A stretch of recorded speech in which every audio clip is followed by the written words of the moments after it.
Da Altivole a Riese Pio X, da Montebelluna a Povegliano e Volpago, la Marca nuovamente flagellata dal maltempo e i cittadini tornano a contare i danni.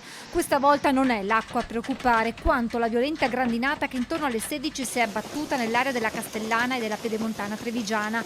Pioggia accompagnata da forte vento e soprattutto da chicchi di ghiaccio grandi come palline da tennis che non hanno risparmiato auto e coltivazioni. Tante le foto e i video pubblicati dai cittadini sui social e sulla pagina Facebook di Meteo Bassano e Pedemontana del Grappa.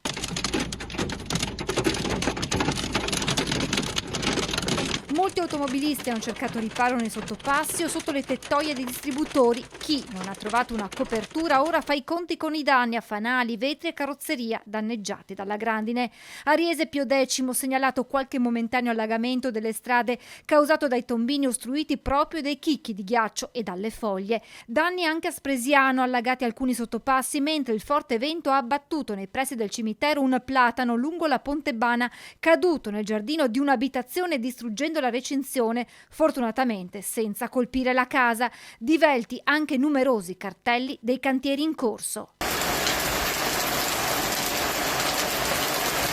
Così invece si presentavano i campi di mais ad Altivole, devastati da chicchi di grandine grandi come noci.